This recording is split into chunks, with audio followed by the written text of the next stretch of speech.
Welcome to Telugu classes by Purnima. ఈరోజు వీడియోలో డిఎస్సిలో వచ్చే జానపద కళల నుంచి important practice bits and content తెలుసుకుందాం. ముందుగా ఒక రిక్వెస్ట్, ఈ వీడియో లైక్ చేయండి, షేర్ చేయండి. మరిన్ని వీడియోల కోసం సబ్స్క్రైబ్ చేసుకుంటారని ఆశిస్తున్నా. Practice bits. ముందుగా జనపదం అంటే పల్లె. జానపదుల ప్రస్తావన ఏ గ్రంథంలో కనిపిస్తుంది? భారతము. మహాభారతంలో ఏ పర్వంలో జానపదుల ప్రస్తావన ఉంది? సరి అయిన జవాబు అరణ్య పర్వం. జానపదులు, గ్రామీణులు అనే మాటను ప్రయోగించింది ఎవరు? ఎర్రన్న. ఫోక్లోర్ అనే పదానికి సమానమైన తెలుగు పదం ఏది? జానపద విజ్ఞానం. ఫోక్లోర్ అనే పదాన్ని రూపొందించింది ఎవరు? WJ Thomas. ఫోక్లోర్ అనే పదం డబ్ల్యూజే థామ్స్ ఏ సంవత్సరంలో రూపొందించాడు? 1846. క్రింది వాటిలో ఏది జానపద విజ్ఞానంలో భాగం కాదు? జానపద యజ్ఞాలు. జానపద విజ్ఞానం గతకాలానికి చెందిందే కానీ ఇది వర్తమానానికి కూడా ప్రతిధ్వని అన్నది ఎవరు? ఎం. డార్సన్. ఫోక్లోర్ అండ్ ఫోక్ లైఫ్ గ్రంథాన్ని రాసింది ఎవరు? ఎం. డార్సన్.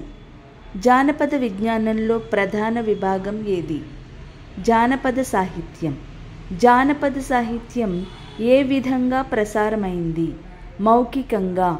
జానపద సాహిత్యంలో కృషి చేసిన తెలుగువారు ఎవరు? పైవారందరూ అంటే బి. రామరాజు, నాయని కృష్ణకుమారి, ఆర్వీఎస్ సుందరం.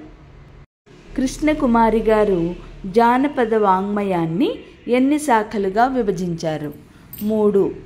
కథారహితాలైన సామెతలు ఏ శాఖలోకి వస్తాయి? వచన శాఖ.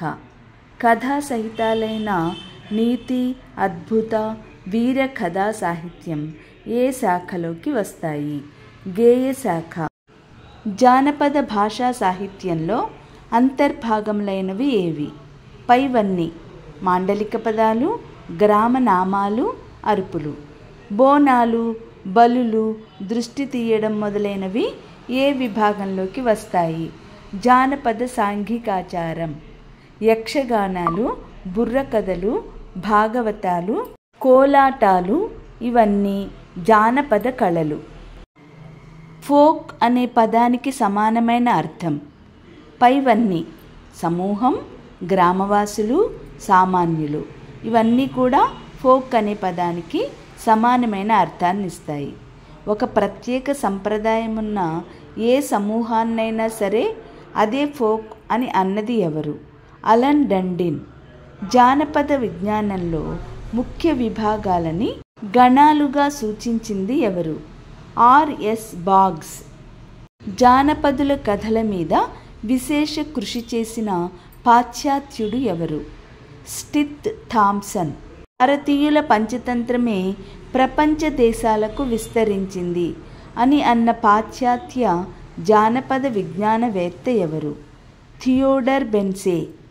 ఎస్సెస్ ఇన్ ఇండియన్ ఫోక్లోర్ అనే గ్రంథం ఎవరు రాశారు? ఎల్.పి. విద్యార్థి. క్రింది వాటిలో తెలుగువారి జానపద సంస్కృతికి అద్దం పట్టే రచనలు ఏవి? కైఫియత్తులు. కైఫియత్తులు రాయించింది ఎవరు? Colonel Mackenzie. పల్నాటి వీర చరిత్ర, బొబ్బిలి కథ, కుమారరాముని కథ మొదలగు కథా గేయాల్ని సేకరించిన పాశ్చాత్యుడు ఎవరు? Brown. Folk songs of Southern India అనే గ్రంథాన్ని రాసినది ఎవరు? చార్లెస్ ఇ. గోవర్. జానపద గేయ వాంగ్మయ పరిచయము గ్రంథాన్ని రాసింది ఎవరు?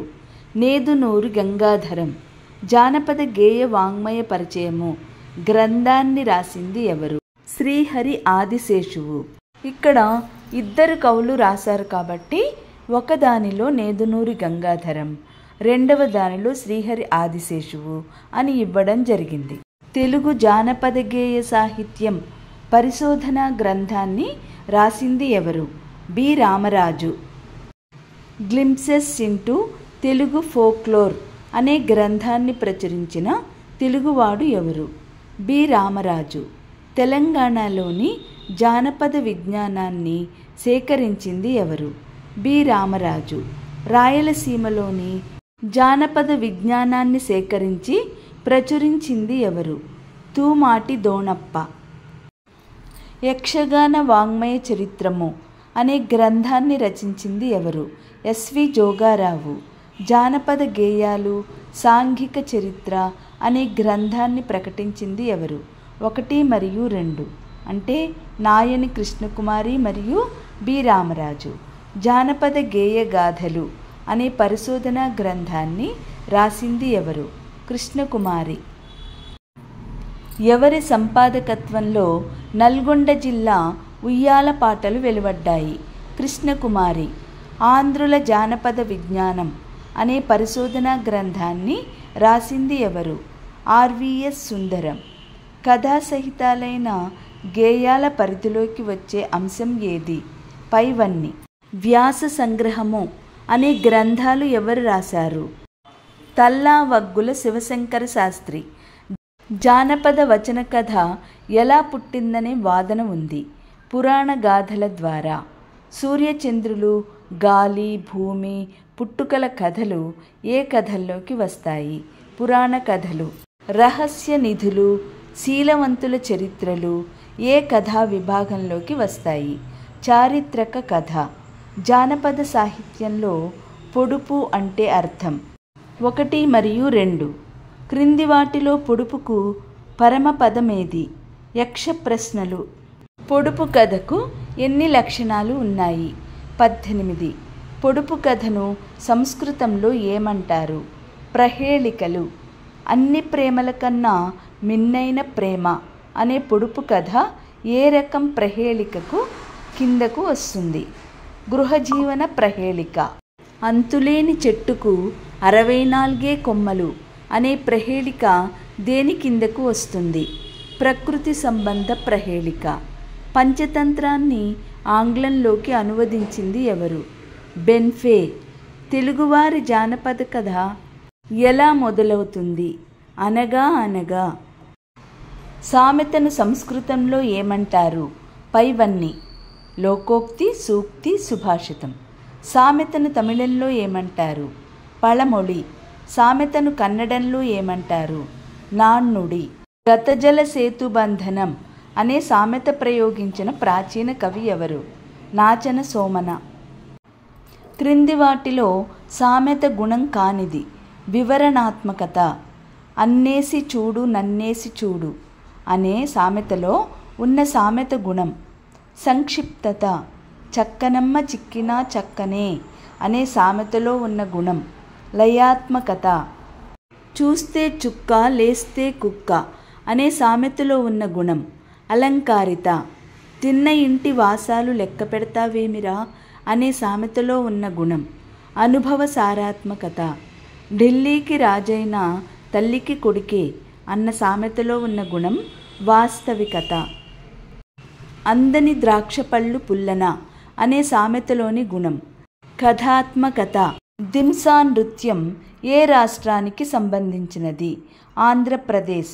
20 నుండి 40 మంది పాల్గొనే గోండు యువకుల నృత్యానికి ఏమని పేరు?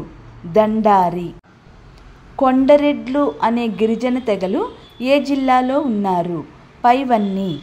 కొండరెడ్లు ఏ సమయంలో నృత్యం చేస్తారు? మామిడి కోత సమయంలో. ఖోండు జాతి వారని ఎవరిని పిలుస్తారు? సామంతులను. సామంతుల నృత్యానికి ఏమని పేరు? మయూర నృత్యం. తండా అనే జనవాస సముదాయాన్ని ఏ గిరిజన తెగవారు ఏర్పరచుకున్నారు? లంబాడీలు. మరికొన్ని ప్రాక్టీస్ బిట్స్ రేపటి వీడియోలో తెలుసుకుందాం.